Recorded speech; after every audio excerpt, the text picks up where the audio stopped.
আমলগুলি লেখার জন্য আমাদের দুই কাজে দুইজন ফেরেশতা আছে না নাই? কিরামান কাতিবিনা ইয়ালামুনা মা তাফআলুন। সম্মানিত দুইজন ফেরেশতা আমাদের দুই কাঁধের মধ্যে বসা আছেন। তারা আমি পাপ করি কিনা এগুলি লেখে, আমি নেক করি কিনা এগুলি লেখে, পাপও লেখে নেকও লেখে, সবগুলি এরা লিখে রাখে। আল্লাহু আকবার বলেন। একটাও বাদ দেয় না, ছোটটাও বাদ দেয় না, বড়টাও বাদ দেয় না। আল্লাহকে যদি জিজ্ঞেস করি, আল্লাহ এই যে ফেরেশতাগুলি আমাদের সাথে আছে কতদিন যাবত আছে?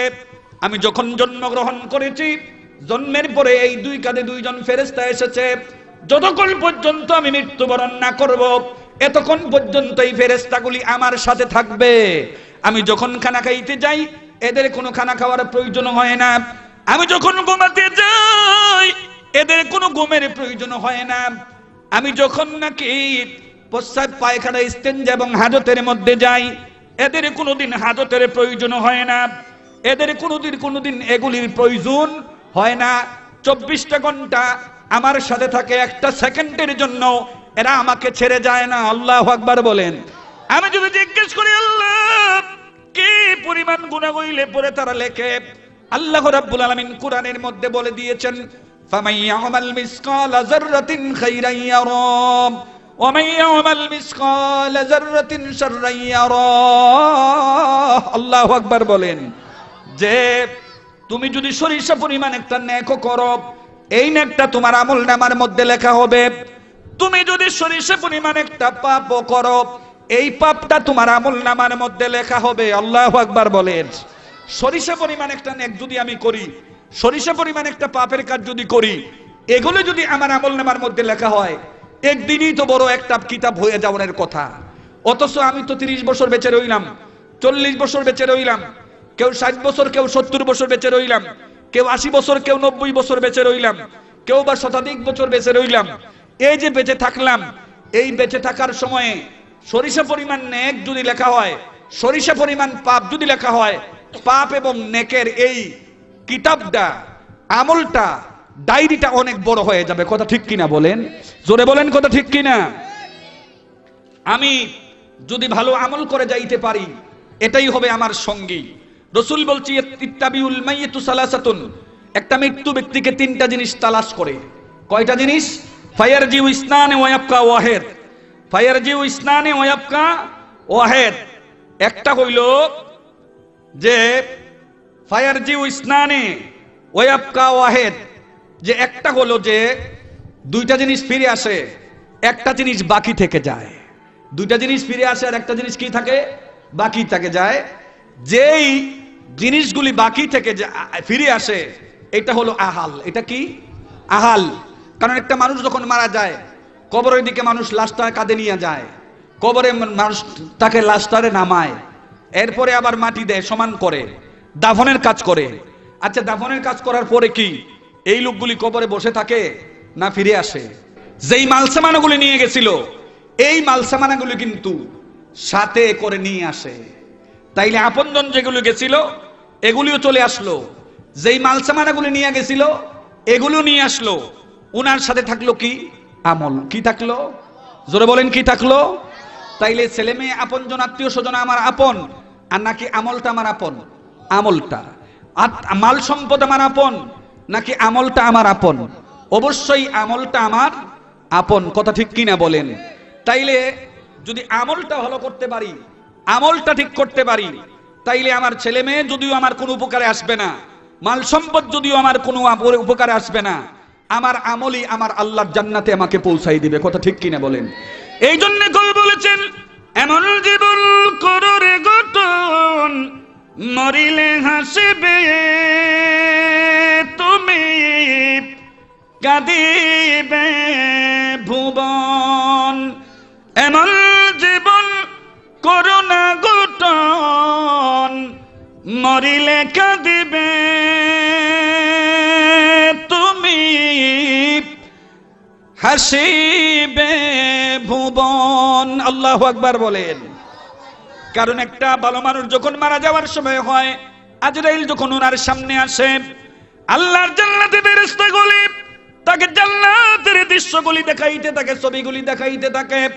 জান্নাতের নাজ নিয়ামতগুলি দেখাইতে থাকে, জান্নাতের আবাসস্থল ঠিকানাটা তাকে দেখাইতে থাকে। জান্নাতের ঠিকানা দেখার পরে লোকটা মা বাবার কথা আর মনে থাকে না, আত্মীয় স্বজনের কথা আর মনে থাকে না, বাড়ি ঘরের কথা আর মনে থাকে না, বিল্ডিং অট্টালিকা তো সহায় সম্পদ কোনো কিছুর কথাই আর এই লোকটার মনে থাকে না। ওই ব্যক্তি জান্নাতের নমুনা নিশানা চেহারাগুলি দেখার পরে তাড়াতাড়ি আল্লাহর জান্নাতের ভিতরে চলে যেতে চায়। সুবহানাল্লাহ। এই জন্য লোকটা হাসে আর এলাকার মানুষগুলি তার জন্য কাঁদে। আল্লাহু আকবার খন। আবার যে লোকটা জাহান্নামে হবে, এই লোকটার সামনে যখন আজরাইল আসে, আজরাইল আসবার পরে এই লোকটাকে জাহান্নামের ফেরেশতাগুলি জাহান্নামের প্রজ্বলিত আগুনগুলি দেখাইতে থাকে। জাহান্নামের প্রজ্বলিত দাউ দাউ করে আগুন যখন লোকটা দেখে, তখন মা বাবার কথা মনে হয়ে যায়, বাড়ি ঘরের কথা মনে হয়ে যায়, বিল্ডিং এবং অট্টালিকার কথা মনে হয়ে যায়, সহায় সম্পদের কথা মনে হয়ে যায়। এই লোকটা আর ওই দিকে যাইতে চায় না, মানে জাহান্নামের আগুনে জ্বলতে চায় না। লোকটা তাড়াতাড়ি করে বাড়ির দিকে ফিরে যেতে চায়। এই জন্য লোকটা কাঁদে আর এলাকার মানুষ বলে মরছে ভালো হইছে, আমরা জ্বালায় গেছে। কথা ঠিক কিনা বলেন? আল্লাহর নবীজি পৃথিবীর শ্রেষ্ঠ কবরস্থান জান্নাতুল বাকির সামনে দাঁড়ানো। আল্লাহু আকবার খন। কোথায় দাঁড়ানো? জান্নাতুল বাকির সামনে দাঁড়ানো। একটা জানাজা যাইতেছে। জানাজা মানে কি? লাশ। জানাজা মানে কি? লাশ। একটা লাশ যাইতেছে। লাশ যখন যাইতেছে তখন আল্লাহ রাসূল সাল্লাল্লাহু আলাইহি ওয়াসাল্লাম বললেন ওয়াজাবাত। কি বললেন? ওয়াজাবাত। মুখে ছিল হাসি, চেহারার মধ্যে ছিল আনন্দ। আল্লাহু আকবার খন।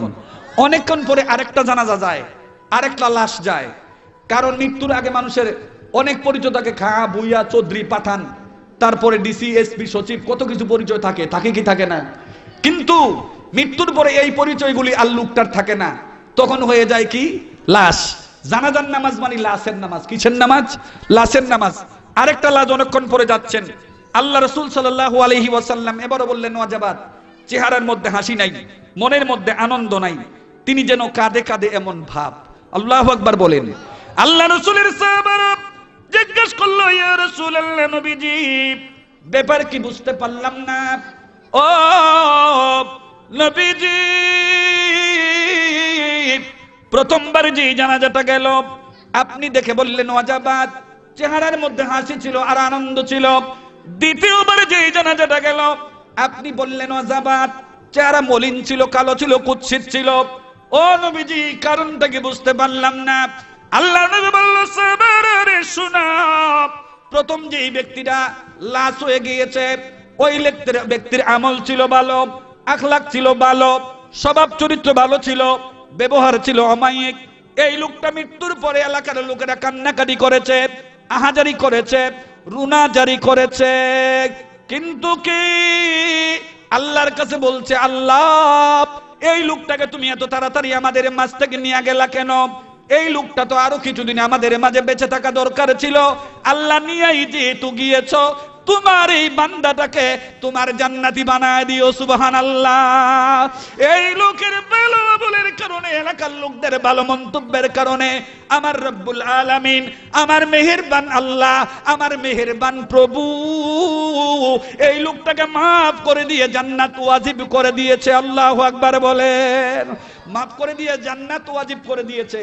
যখন আমার সামনে দিয়ে লাশটা যাচ্ছিল তখন আমি বলছিলাম ওয়াজাবাত মানি তার জন্য জান্নাত ওয়াজিব হয়ে গেছে। আল্লাহু আকবার বলেন।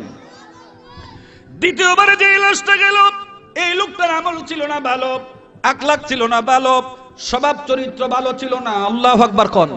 স্বভাব চরিত্র কি ছিল না? ভালো ছিল না। স্বভাব চরিত্র কিচ্ছুই ছিল না ভালো। আল্লাহু আকবার বলেন। কিন্তু কি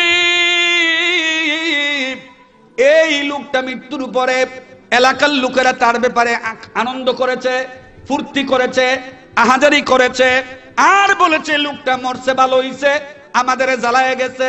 ও আল্লাহ, এই লোকটারে তুমি মাফ করো না, এরে তুমি জাহান্নামী বানায়া দাও। আল্লাহু আকবার বলেন। এর আমল খারাপ থাকার কারণে, এর আমল বন্ধ থাকার কারণে, এলাকার লোকগুলির ভালো মন্তব্য না থাকার কারণে আল্লাহ তারে মাফ করে নাই, জাহান্নামী করে দিয়েছেন। আর আমি নবীর সামনে দিয়ে যখন লাশটা যাচ্ছিল আমি বলছিলাম ওয়াজাবাত মানি, আমি বলছিলাম ওয়াজাবাত মানি, এর জাহান্নাম ওয়াজিব হয়ে গেছে। আল্লাহু আকবার বলেন। তাইলে আমলের দাম আছে না নাই? জোরে বলেন আছে না নাই? সম্পদের দাম নাই, আত্মীয় স্বজন বাড়িঘর বন্ধু বান্ধবের কোনো কিছুর দাম নাই, কারণ এগুলি আপনার সাথে কেউ কবরে যাবে না। আপনার আপন আপনার আমলটাই কিন্তু আপনার কবরের মধ্যে যাবে। আপনি মৃত্যুর পরে হাসরের ময়দানে বিচারের কাঠগড়ায় দাঁড়ালে পরে মানুষগুলি দুইটা ভাগে বিভক্ত হবে, একটা হবে ডানপন্থী আর একটা হবে বামপন্থী। ডানপন্থীদের হাতের মধ্যে ডান হাতে আমলনামা দেয়া হবে, বামপন্থীদের বাম হাতে আমলনামা দেয়া হবে। ডানপন্থীরা ডান হাতে আমলনামা লইয়া হাসতে হাসতে আল্লাহর জান্নাতের মধ্যে চলে যাবে, বামপন্থীরা বাম হাতে আমলনামা লইয়া আল্লাহর দরবারে বিচারের কাঠগড়ায় বিপদের মধ্যে পড়ে থাকবে। আল্লাহু আকবার বলতেন না? যখন আমলনামাটা দেয়া হইব, এটা এমনি গাড়তে শুরু করব, গাড়িটা কইব আল্লাহ ভালো হইছে, মা বাবা লেয়াপড়া করাইছে না, মুরুক্ষ আছিলাম এই জন্য সুবিধা হইছে, যদি শিক্ষিত হইতাম লেয়াপড়া করতাম তাইলে আজকে ফরনো লাগলো হইলে আল্লাহর কাছে জবাব দেওয়ান লাগলো হইলে জাহান্নামে যাওয়া ছাড়া কোনো উপায়ও ছিল না। যেহেতু পারি না, আল্লাহ যদি জিজ্ঞায় যে ফরজ না, আমি কম আল্লাহ পারি না, আল্লাহ দুদিন লাঠিটা দিয়ে দরকার বেহেশত ফাড়াই দিব আর কি। আল্লাহু আকবার কর। এই যে মনে মনে সে মন্তব্য করতেছে, মনে মনে চিন্তা ভাবনা করতেছে, এটা আল্লাহ জানে কি জানে না? জোরে বলেন জানে কি জানে না? অন্তর্যামী কে? জোরে বলেন কে? অন্তর্যামী হলো আমার আল্লাহ। আল্লাহু আকবার কোন। আমার মনের মধ্যে কি আছে না আছে আপনারা কি বলতে পারবেন? আপনাদের মনের মধ্যে কি আছে না আছে আমি কি বলতে পারবো? বলতে পারবো না, কিন্তু আমি এবং আমাদের সকলের মনের মধ্যে কি আছে না আছে সব কিছু আল্লাহ জানে কি জানে না? জোরে বলেন জানে কি জানে না? এগুলির খবর কিন্তু আল্লাহ পাক ভালোই জানে, কথা ঠিক কিনা বলেন? আল্লাহ যেহেতু এগুলির খবর জানে, সে যদি মনে মনে কইতেছে মুরুখ কইছি ভালো হইছে, আজগা যদি শিক্ষিত হইতাম তাইলে আল্লাহর দরবারে বিপদে পড়িতাম, কইরা জবাব দিয়ে জান্নাতে যাওয়ান লাগলো হইলে জান্নাতে যাইতাম পারলাম নইলে, আজকে কয় আমি পারি না, আল্লাহ দূরে লাঠিটা দিতে বেহেশতের মধ্যে ফাড়াই দিব। আল্লাহু আকবার কর। এই কথা শোনার পরে জানার পরে আল্লাহ রাব্বুল আলামিন হঠাৎ করে বলবেন ইকরা কিতাবাকা কাফা বিনাফসিকাল ইয়াউমা আলাইকা হাসিবা। আল্লাহু আকবার বলেন। ইকরা মানে পড়ো, কিতাবাকা তোমার কিতাবটা, কাফা বিনাফসিকাল ইয়াউমা আলাইকা হাসিবা তোমার কিতাবটা পড়ার জন্য তুমিই যথেষ্ট, অন্য কোনো সাহায্যকারী সহযোগীর কোনো দরকার হবে না। আল্লাহু আকবার বলেন। যখন এই কথা বলবে লোকটা পড়তে পারবে। কি করতে পারবে? লোকটা পড়তে পারবে, পড়া যেন লোকটা শিখেই ফেলবে। আল্লাহু আকবার কোন। পারবে তো পারবে, মাতৃভাষাও পারবো, আরবি ভাষাও পারবো। বাংলাদেশের মানুষ বাংলাও পারবো, আরবিও পারবো। ভারতের মানুষ হিন্দিও পারবো, আবার আরবিও পারবো। পাকিস্তানের মানুষ উর্দুও পারবো, আবার আরবিও পারবে। কথা ঠিক কিনা বলেন? ফরাসি দেশের মানুষ ফার্সিও পারবো, আবার আরবিও পারবে। আবার আমেরিকার মানুষ ইংরেজিও পারবে, আরবিও পারবে। কথা ঠিক কিনা বলেন? সব দেশের লোকেরাই তাদের মাতৃভাষাও পারবে, আবার আরবি ভাষাও পারবে। আরবি ভাষা এই জন্য পারবে, কোরআনের ভাষা কি? আরবি। রসুলের ভাষা কি? আরবি। কবরের ভাষা কি? আরবি। যে যেই ভাষায় কথা বলি না কেন, কবরের মধ্যে গিয়ে প্রশ্ন হবে আরবিতে, উত্তরটাও দিতে হবে আরবিতে। কথা ঠিক কিনা কোন? আমাদের এই বিশ্বের মধ্যে সবচাইতে দামি ভাষা, শ্রেষ্ঠ ভাষা, নামী ভাষার নাম হইল আরবি। কথা ঠিক কিনা বলেন? জোরে বলেন কথা ঠিক কিনা? ইন্টারন্যাশনাল ভাষা হইলে হওয়া দরকার ছিল আরবি ভাষাটাই, কিন্তু বিশ্বের মধ্যে যত সব মুসলমান আছে এগুলি 4 ভাগের 1 ভাগ মুসলমান হয়। মুসলমানরা তাদের আরবিকে ইন্টারন্যাশনাল ভাষা ঘোষণা দিতে পারে নাই, বেদিনরাই তাদের ভাষা ইংরেজিকে ইন্টারন্যাশনাল ঘোষণা দিয়েছে। কথা ঠিক কিনা বলেন? জোরে বলেন কথা ঠিক কিনা? এবার আল্লাহ যখন বলবেন ইকরা তুমি পড়ো, হে কো কিরে কোন আমি পড়তাম পারতাছি? আল্লাহু আকবার কর। কিরে এখন দি পড়তাম পারতাছি? আল্লাহ কয় এই ফরজ না। কয় আল্লাহ কিতাব দইটা আমার না, আর কিতাব দইটা আমার না, আমারটা আরেকজন দিয়ে লাইছে। ফেরেশতারা বলে আরেকজনটা আমার দিয়ে লাইছে। আল্লাহু আকবার কর। বাটপারি করতেছে কিনা? জোরে বলেন করতেছে কিনা? বাটপারি সিটারি কিন্তু করতেছে। তখনও তো আল্লাহ রাগ করলে পারে কি পারে না? যে আমার সামনে দাঁড়ায় দুনিয়ার নাইলে বাটপারি করছত, সিটারি করছত, কিন্তু আমার সামনেও দাঁড়ায় বুঝি বাটপারি করা শুরু করে দিয়েছত নাকি? আল্লাহু আকবার কর। পৃথিবীতে সবচেয়ে বড় ধৈর্যশীল কে? জোরে বলেন কে? যেমন হযরত ইব্রাহিম আলাইহিস সালামের একটা অভ্যাস ছিল, তিনি কোনোদিন মুসাফির ছাড়া খানা খাইতেন না।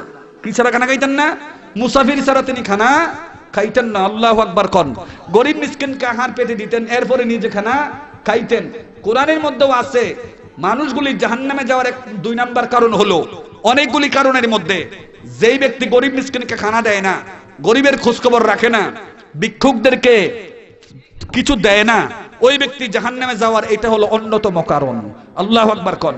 জাহান্নামে গুলিকে জাহান্নামের দিকে যখন নিয়ে যাওয়া হবে, ফেরেশতাগুলো তাকে জিজ্ঞেস করবে, মা সালাকাকুম ফি সাকার, কালু লাম নাকু মিনাল মুসাল্লিন ওয়া লাম নাকু নুতিমুল মিসকিন ওয়া কুন্না নাকুদু মাআল খাইদিন ওয়া কুন্না নুকাজ্জিবু বিয়াউমিদ্দিন। আল্লাহু আকবার বলেন। লোকগুলোকে জাহান্নামের দিকে টাইনা যখন নেওয়া হবে, লোকগুলি যখন যাইতে পারবে না, চাইবে না, কান্নাকাটি করতে থাকবে, এই মুহূর্তে ফেরেশতাগুলি জিজ্ঞাসা করবে, ও জাহান্নামীরা, কিসের কারণে কোন দুঃখে তুমি জাহান্নামের মধ্যে যাচ্ছ? এই লোকগুলি কাঁদবে আর বলে, এক নম্বরে বলবে, কালু লাম নাকু মিনাল মুসাল্লিন, আমাদেরকে দুনিয়ায় নামাজের কথা বলা হইতো, আমরা নামাজ পড়ি নাই, বেনামাজি হওয়ার কারণে আমরা জাহান্নামের দিকে যাচ্ছি। দুই নম্বরে বলবে, ওয়ালাম নাকু নুতিমুল মিসকিন, আমরা গরিব মিসকিনের পেটের মধ্যে খানা দেই নাই, গরিবদের দিকে আমরা তাকাই নাই, গরিবদের প্রতি খেয়াল খোঁজ খবর রাখি নাই, এই জন্য জাহান্নামের মধ্যে যাচ্ছি। তিন নম্বর কারণ হলো ওয়া কুন্না নুকাজ্জিবু বিয়াউমিদ্দিন। আল্লাহু আকবার বলেন।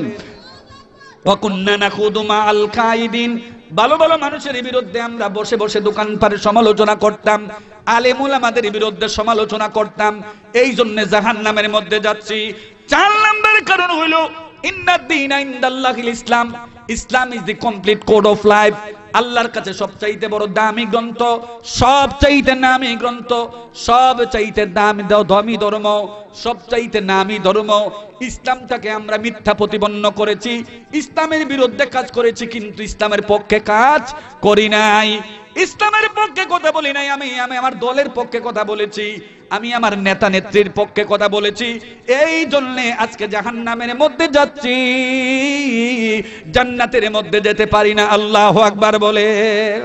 এই জন্য ইব্রাহিম আলাইহিস সালামের একটা অভ্যাস ছিল, তিনি মুসাফির ছাড়া কোনো খানা খাইতেন না। আল্লাহু আকবার বলেন।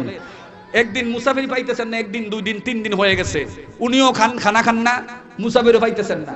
তিন নাম্বার দিনে হঠাৎ করে দেখে দূর থেকে একটা বৃদ্ধ মানুষ যেন আসতেছে, দেখে মনে মনে কয় এইটা মনে মুসাফির হইতে পারে, এইটা মনে গরিব দুঃখী হইতে পারে, এই লোকটা মনে সাইল হইতে পারে, কারণ আল্লাহ বলেছেন ওয়া আম্মাস সাইলা ফালা তানহার, যদি কোনো সাইল তোমাদের কাছে কিছু চায় তাকে তুমি ফিরাইয়া দিও না, যা পারো তা দিয়া দাও, যদি না থাকে সান্ত্বনা হইলে দিয়া দাও। কথা ঠিক কিনা বলেন?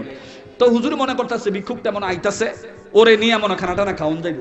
লোকটাও কাছে এক, ভাই আপনার বাড়ি জানি কইও, আমি 3 দিন ধরে উপবাস, খাই না, পেটের মধ্যে খিদা, হুশ নাই, আসেনি কিছু খানাটা না দিবেন নি। সুবহানাল্লাহ কর। ইব্রাহিম আলাইহিস সালাম কয় আমারও 3 দিন, হেরও 3 দিন, 3 দিনে ও খাই নাই, আমিও 3 দিন খাই নাই, ভালো একটা মুসাফির পাইছি, ওরে লইয়া খানাটা না খাওন যাইব। তো মুসাফিরের লইয়া ইব্রাহিম আলাইহিস সালাম খাইতে গেছে, আল্লাহর পয়গম্বর খাইতে বইলা বিসমিল্লাহ আলা বারাকাতিল্লাহ, কত দোয়া দুরূদ পড়ে সেটা আদব তমিজের সাথে খাইবো। আর যেই ব্যক্তি নাকি মুসলমানই না, এই ব্যক্তি যদি বিসমিল্লাহ বলতে কিচ্ছুই চিনে না। কথা ঠিক কিনা কোন? কিছু কিছু মানুষ আছে দেখবেন খানা জাবতের মধ্যে, তো হুজুর বিসমিল্লাহ লন, বিসমিল্লাহ লন, এবার ওই বিসমিল্লাহ কয় না, আসেনি এখন আসেনি, হুজুরে মনে করাই দেয়, কয় বিসমিল্লাহ লন, বিসমিল্লাহ লন, আসলে নিজেই কয় না, এমন আছে কিনা কোন? বিসমিল্লাহ লয় না। তো এবার তো খানা পাইছে আর গোবর গোবর খাইতেছে। হুজুর কি হো, তুমি বিসমিল্লাহ টিসমিল্লাহ কিছু লইলা না? হুজুর বিসমিল্লাহ কিতা? আমি তো বিসমিল্লাহ চিনি না। কারে বিসমিল্লাহ চিনি না মানে? হুজুর আমি তো বিসমিল্লাহর দলের লোক না। আর তুমি কোন দলের লোক? কয় আমি তো হিন্দু। আমি কি নবী সাইদটা? কয় দূর বেটা, তুই হিন্দু বেটা, আমার লোক খাইতে আইছত। কয় টান দিয়ে প্লেটটা সামনেতে নিয়ে গেছে, কয় যা বেটা তুই খাওয়ান লাগতো না। আল্লাহু আকবার কর। খানা ভাতের সরম মনন থেকে আরো কঠিন না? মরণ থেকে কঠিন, মনটা খারাপ করে লোকটা বেজার হয়ে চলে গেছে, মরুভূমিতে অনেক রাস্তা চলে গেছে। ওহী নাযিল করেছে আল্লাহ, ডাকে দিয়ে বলে ইব্রাহিম কি ব্যাপারে বুঝতে পারলাম না।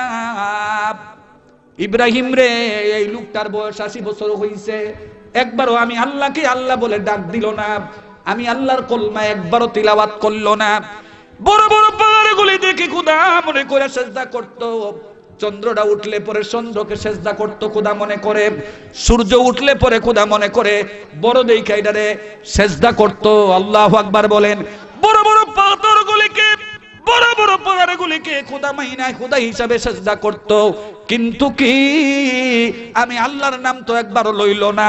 এরপরও তো সকাল বেলার খানা আমি তার ঠিক রাখছি, দুপুর বেলার খানা আমি তার ঠিক রাখছি, রাতের বেলার খানা আমি ঠিক রাখছি। অসুস্থ হইলে পরে দুনিয়ার সামান্য ওষুধের বিনিময়ে আমি তারে সুস্থ করে দিয়েছি। বিপদে পড়লে পরে আমি আল্লাহ তার বিপদ থেকে উদ্ধার কইরা এই পর্যন্ত বাঁচাই আনছি। কিন্তু কি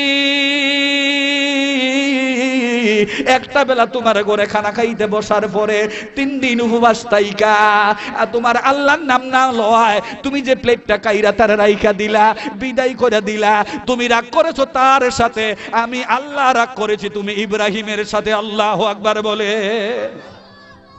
ইব্রাহিম আলাইহিস সালাম ব্যবহার কি? আমি তো আমার আল্লাহর খুশির লেগে তারা উড়াই দিলাম, আল্লাহ দিয়ে আমার লোক রাগ করে লাইছে। আল্লাহু আকবার করস, আল্লাহ দিয়ে আমার লোক রাগ করছে। গারাবাড়িতে গিয়ে দে যে অনেক দূর গেছে কা ভিক্ষুকটায় ডাক দিছে, ভাই ভাই ও ভাই এদিকে আইন এদিকে আইন এদিকে আইন, ও ভাই দাঁড়ান। হেবড়া ফিরে চাইতেছে, যে বেড়া খানা মাতে তুই উঠেছিল হেবড়া ডাকতেছে, মনে মনে কয় হেবলা মনে চেত্রা উঠছিল না, এখন মনে চেত্রা উঠছে দৌড়ে কোটা দৌড়ের লেগে হেবড়া দিয়ে লাইছে দৌড়। আল্লাহু আকবার কোন দৌড় দিয়ে লাইছে। পরে হঠাৎ করে আল্লাহর নবী আল্লাহর পয়গাম্বর উনি দৌড় দিচ্ছে, আল্লাহর পয়গাম্বরের কদম আগাই দেখে আল্লাহ তাড়াতাড়ি গিয়ে এই লোকটা ধরে ফেলছে, ডাল দিয়ে বলে বলল, বৃদ্ধ অবস্থায় দীর্ঘদিন তুমি না খাইয়া 3 দিন না খাইয়া আমার ঘরে আইছিলা খাওয়ার জন্য, আল্লাহর নাম না লওয়ার কারণে আমি যে তোমার পেট থেকে উঠায়া দিলাম, কাজটা কিন্তু ভালো করি নাই। আমি রাগ করেছি তোমার সাথে, আমার আল্লাহ রাগ করেছে আমার সাথে। ও ভাই কই যাও, যাইতে পারবা না, আসো আমার ঘরে মেহমানদারি করো, মেহমানদারি করার পরে যাইবা, এছাড়া যাইতে পারবা না। আল্লাহু আকবার বলেন। ভিক্ষুকটা এবার ইব্রাহিম নবীকে ডাক দিয়ে বলে, ব্যাপার কি?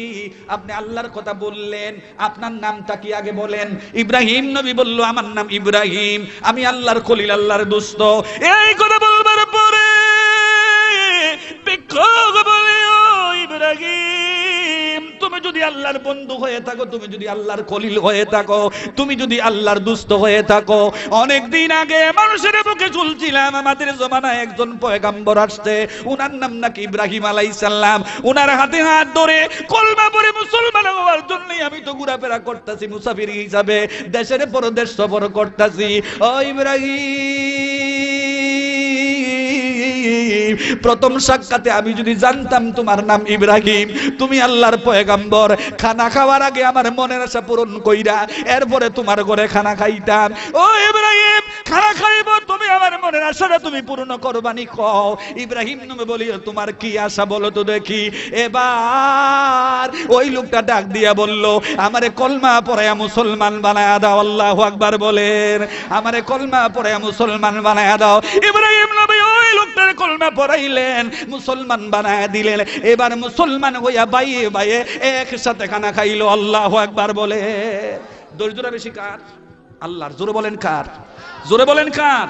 আল্লাহর ধৈর্য হলে পৃথিবীতে সবচাইতে বেশি। এই আল্লাহর সামনে এই লোকটা কইতেছে, আল্লাহ কিতাব তো আমার না, আমারটা ফেরেশতারা আরেকজনে দিয়ে লাইছে বলে আরেকজনেরটা আমার দিয়ে লাইছে। আল্লাহু আকবার করস। আল্লাহকে ফেরেশতারা কি রে, এই তোরা এমন ভুল করস রে, সুবহানাল্লাহ করস। ফেরেশতাকে আল্লাহতে যে সিটার আপনি জানেন না, এই যে বাদফার আপনি জানেন না, আল্লাহকে চুপ মাতিস তা হুটকা সাকি হুটকাই দিব, তারটা তো তেল কইব, তোরা এত আগে কোন দরকারটা কি? আল্লাহু আকবার করস। ফেরেশতাকে আল্লাহ কিতাবের পরে কেসের তো করে রাখছি। সুবহানাল্লাহ কোন কি করে রাখছি? কেসেট। কো কেসেটটা লাগাতো দেখি। কেসেটটা লাগানোর পরে হঠাৎ করে দেখে যে মাশাআল্লাহ মাশাআল্লাহ এতে খেতার কথা দিয়ে আইতাছে, সে যে সুর দিচ্ছে, সে যে কথা কইছে, সব কথা বোঝা যায়। আল্লাহ কো কেডা রে, এটা তুই নি? সুবহানাল্লাহ কোন। তখন না আল্লাহ এটা আমি না দো, আমি না দো, আমার সুরতে মমতাজের তর ভালো আছিল। আসেনি আমাদের মধ্যে কিছু হুজুর আছে মমতাজের সুরে গান কয়, আছে কিনা জানো? জোরে কোন আছে কিনা? আরে না, এরা মমতাজের সুরে গান গাই ইসলামকে বিকৃত করতে চায়। ইসলামের অপর নাম কোরআন, ইসলামের অপর নাম হাদিস। কথা ঠিক কিনা বলেন? কোরআন হাদিস দিয়ে ইসলামের কথাগুলি মানুষের সামনে উপস্থাপন করা যায়। কথা ঠিক কিনা বলেন? কোরআন হাদিসের বাইরে তো এই কথাগুলি উপস্থাপন করা যায় না। কিন্তু যারা গান বাজনার মাধ্যমে, গানের মাধ্যমে ইসলামকে বিকৃত করে আমাদের সামনে উপস্থাপন করতে চায়, এরা ইহুদিদের দালাল। কথা ঠিক কিনা বলেন? ইসলামকে ব্যঙ্গ করে আমাদের সামনে এরা উপস্থাপন করতে চায়। কথা ঠিক কিনা বলেন? এই লোকটায় তখন কয় এই আমার সুরটা দইটা আমার না। আল্লাহকে কি রে ফেরেশতারা, ব্যাপার কিছু বুঝলাম না, তোরা বুঝি ক্যাসেটটা বল লাগাইছ। আল্লাহু আকবার কর। ফেরেশতাকে আল্লাহ ক্যাসেট যদি বল লাগাই তাই এটা তো অডিও ভিডিও তো করা আছে। আল্লাহু আকবার কর। কি করা আছে? ভিডিও ক্যাসেট করাও আছে। ভিডিওটা লাগাই দিব কিনা? আল্লাহ কো লাগাই তো দেখি। ভিডিওটা যখন লাগাইছে এইবার তার ছবি দেখা যাচ্ছে কিনা, চেহারা এইটার সাথে এইটার মিল আছে কিনা, আল্লাহু আকবার কোন। এবার আল্লাহ কিছু জিজ্ঞাসা করে না, হে কোনো উত্তর দেয় না, দেখতাছে কাজটা দিনে করছে না রাতে করছে, প্রকাশ্যে করছে না গোপনে করছে, পুরুষের সাথে করছে না মহিলার সাথে করছে, ভালো কাজ করেছে না খারাপ কাজ করেছে, সুদ খাইছে না ঘুষ খাইছে না মদ খাইছে না জেনা ব্যভিচার করছে, একটার পরে একটা যখন বেশে বেশে যাচ্ছে এই লোকটার সামনে, এই লোকটার কোনো কথা বলে না, চোখ দিয়ে কিনার বেবে পানি বেবে পড়তেছে, আল্লাহু আকবার বলেন। কানি পানিগুলি বেবে পড়ে আর কিছুই বলে না। শেষ পর্যন্ত আল্লাহ বলে তুই কান্দোস কেন? এই লোকটা বলে রব্বুল আলামিন, আমি যদি জানতাম আমার জীবনের প্রথম থেকে আরম্ভ করে মৃত্যু পর্যন্ত পুরাটা আমলনামা কিতাব আকারে আমার সামনে পেশ করা হবে, পুরাটা আমলনামা ক্যাসেট আকারে আমার সামনে পেশ করা হবে, পুরাটা আমলনামা আল্লাহ ভিডিও ক্যাসেট ভিডিও রেকর্ড আকারে আমার সামনে প্রকাশ করা হবে, সবগুলি ধরে তুলে তোমার বেচারা রেকর্ড করে আমাকে পালাইয়া জাহান্নামের মধ্যে নেওয়া হবে। আমি জীবনে কোনোদিন ভুল করতাম না, অন্যায় করতাম না, অপরাধ করতাম না। ও আল্লাহ, মেহেরবানি করে আমাদের জীবনে আমার জীবনের গুনাহগুলি তুমি মাফ করে দাও। যে স্ত্রীর জন্য 2 নম্বরে কাজগুলি করেছি, স্ত্রী তো এখন আমার সাথে আর নাই। যেই ছেলে মেয়ের জন্য এই কাজগুলি করেছি, এই ছেলে মেয়েগুলি তো এখন আমার সামনে আর নাই। যেই নেতা নেত্রীর জন্য আমি এই কাজগুলি করেছি, নেতা নেত্রীগুলি তো এখন আমার সামনে নাই। যেই ভাই বোনগুলির জন্য এই কাজগুলি করেছি, এই ভাই বোনগুলি তো এখন আমার সামনে নাই। ও আল্লাহ, কেউ তো আমার সহযোগিতা করে না, কেউ তো আমাকে সাহায্য করে না। বুঝতে পেরেছি তুমি আমার সহযোগী, তুমি আমার সাহায্যকারী। তুমি যদি না মাফ করো, এই পৃথিবীর কেউ আমারে মাফ করবে না। আল্লাহু আকবার বলেন, জোরে বলেন আল্লাহু আকবার। আল্লাহ রাব্বুল আলামিন এই কথা বলবার পরে বলে, রে বান্দা, দুনিয়া আমার নাম ছিল রহমান, দুনিয়া আমার নাম ছিল রাহিম, দুনিয়া আমার নাম ছিল গফুর, দুনিয়া আমার নাম ছিল গাফফার। রে এখন কিন্তু আমার নাম গাফফার নাই, এখন আমার নাম রহিম নাই, এখন আমার নাম রহমান নাই। রে এখন আমার নাম হয়ে গেছে কাহার। কাহার মানে নিষ্ঠুর, নির্দয়, দয়া মায়াহীন। দুনিয়াতে যদি আমার একটা ডাক দিতি, একটা ডাকের পরিবর্তে আমি তোরে 10টা উত্তর দিতাম। দুনিয়াতে যদি আমার জন্য এক পোস্টে আগায় যাইতি, আমি আল্লাহ তোর জন্য খাতা গায়া যাইতাম। দুনিয়ায় যদি আমার জন্য খাতা গায়া যাইতি, আমি তোর জন্য 2 হাত গায়া যাইতাম। দুনিয়ায় যদি হেঁটে হেঁটে আমার দিকে যাইতি, আমি তোর দিকে দৌড়ায়া দৌড়ায়া যাইতাম। আল্লাহু আকবার বলেন। আমাকে ডাকতে দেরি হইতো, আমি তোরে মাফ করতে দেরি হইতাম না। আশা পূরণের জন্য বলতে দেরি হইতো, আমি তোর আশা পূর্ণ করতে দেরি করতাম না। রোগ বিমার থেকে বাঁচতে চাইলে আমি আল্লাহ তোরে বাঁচাইতে দেরি করতাম না। বিপদ থেকে উদ্ধার হইতে চাইলে আমি আল্লাহ তোরে বিপদ থেকে উদ্ধার করতে দেরি করতাম না। কিন্তু কি আজকে ক্ষমার দরজা বন্ধ, মাফের দরজা বন্ধ। আমি বিচার করে সঠিক ফয়সালাই তোর দিব। আল্লাহু আকবার বলে। এই কথা বলবার পরে লোকটা আরেকটা ফোন দিয়ে আসবে, চিন্তা করবে, ফাকালু ইয়া লাইতানা নুরাদ্দু আলা নুকাজ্জিবু বিআয়াতি রাব্বানা ওয়া নাকুনা মিনাল মুমিনিন। আল্লাহু আকবার বলেন। ওই লোকটা বলবে, রব্বুল আলামিন আফসোস, বুঝতে পেরেছি কোরআনের সাথে বিরোধিতা করার কারণেই আমার এই পরিণতি। বুঝতে পেরেছি রাসূলুল্লাহর হাদিসের সাথে বিরোধিতা করার কারণেই আমার এই পরিণতি। বুঝতে পেরেছি আলেম ওলামাদের বিরুদ্ধে বিরোধিতা করার কারণেই আমার এই পরিণতি। আল্লাহ, ও মাবুদ, ও মেহেরবান প্রভু, ও আমার আল্লাহ, দয়া করে মেহেরবানি করে দুনিয়ায় আমার আরেকবার পাঠায়া দাও। যদি তুমি দুনিয়ায় আরেকবার আমারে পাঠায়া দিবা, জেনে রাখো আমি সকল ভালো কাজগুলি করে তোমার কাছে ফিরে আসব, আর গুনাহ নিয়ে তোমার কাছে আসব না। ওয়া নাকুনা মিনাল মুমিনিন, মুমিন বান্দা হয়ে তোমার কাছে আসব। আল্লাহু আকবার বলে। আল্লাহ রাব্বুল আলামিনের কাছে ফেরেশতারা বলবে, আল্লাহ দেখছনি তোমার বান্দারা কেমনে কাঁদতেছে, কেমনে অনুনয় বিনয় করতেছে, কেমনে হাজারিয়া রুনাজারি করতেছে, তারে দুনিয়া আরেকবার ফাটাইলে কি হয়? আল্লাহু আকবার কোন। আল্লাহ বলবে, ফেরেশতারা রে, জানোস না আমি যতটুকু জানি, ফেরেশতারা বুঝো না আমি যতটুকু বুঝি ফেরেশতা এখন যেই গুনাহগুলি সে কইরা আইছে আমি যদি তারে দুনিয়ার মধ্যে পাঠাই লাদু লিমানাহু আনহু ওয়া ইন্নাহুম লাকাযিবুন এরা লাউরুদ্দু লাদু লিমানাহু আনহু ওয়া ইন্নাহুম লাকাযিবুন এরা যদি দুনিয়ার বাড়িতে আরেকবার পাঠাই সে যদি আমার কাছে ফিরে আসে এখন যেই পরিমাণ গুনাহ করছে এর চাইতে বেশি পরিমাণ গুনাহ কইরা আমার কাছে ফিরে আসবে আল্লাহু আকবার বলেন এর চাইতে বেশি পরিমাণ গুনাহ করে কি করবে আমার কাছে ফিরে আসবে এরা হলো সবচাইতে বড় মিথ্যাবাদী আল্লাহু আকবার বলতেন না সুর ধরে যদি আপনি জেলের মধ্যে পাঠান সুর ডাকাত হইয়া ফিরে আসে কথা ঠিক কি না কোন যেই পরিমাণ গুনাহগুলি করে আসছে আবার ফাটাইলে এখন যেই সিটারি করে আসছে যেই বাটপারি করে আসছে যেই গুনাহ করে আসছে সুদ ঘুষের সাথে যেভাবে তার সম্পর্ক ছিল কোরআনটা যেভাবে সে মানে নাই রাসূলের হাদিসটা যেভাবে মানে নাই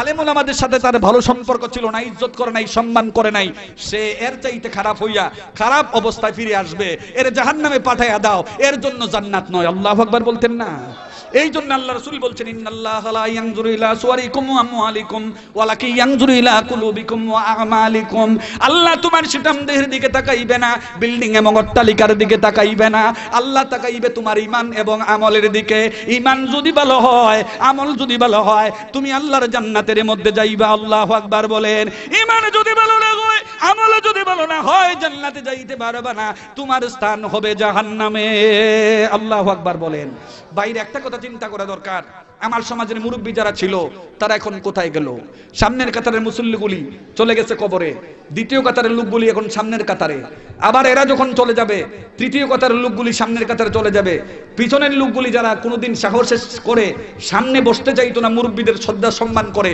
এই লোকগুলি এখন সামনের কাতারে হয়ে গেছে কথা ঠিক কি না কোন আস্তে আস্তে আমরা মুরব্বী শূন্য হয়ে যাচ্ছি আবার মুরব্বী মারা যাবে এমন কথা নয় কম বয়সও তো আমি মারা যাইতে পারি লিকুল্লি উম্মাতিন আজালুন ফাইজা আজালুহুম লা ইস্তাখিরুনা সাআতাও ওয়া লা ইস্তাকদিমুন প্রত্যেকটি মানুষের জন্য মৃত্যুর একটি নির্ধারিত সময় আছে নির্দিষ্ট সময় আছে যার যখন সময় হবে তখনই তিনি মারা যাবে একটা সেকেন্ড আগেও হবে না একটা সেকেন্ড পরেও হবে না কথা ঠিক কি না কোন ছেলের আগে বুড়া মারা যায় আবার বুড়ার আগে ছেলেও মারা যায় বাবার আগে ছেলে মারা যায় ছেলের আগে বাবাও মারা যায় সেজন্য আমি অনুরোধ করে বলবো ভাইরা আমার বন্ধুরা আমার চলুন আসুন আমরা এমন ভাবে আমাদের জিন্দেগিটাকে কাটাই আমলের মাধ্যমে নামাজের মাধ্যমে রোজার মাধ্যমে হজের মাধ্যমে যাকাতের মাধ্যমে ভালো ভালো কাজ করার মাধ্যমে যেন আমার মৃত্যুর পরে মানুষ আমাকে স্মরণ করে আমার প্রশংসা করে আমার বদনাম না করে আমার ব্যাপারে কুচ্ছারটনা না করে দুনিয়ার জিন্দেগিতে কয়দিনের জিন্দেগি কয়দিনে আর বেঁচে থাকবো পরকালের জিন্দেগি যেন আমার সুখের হয়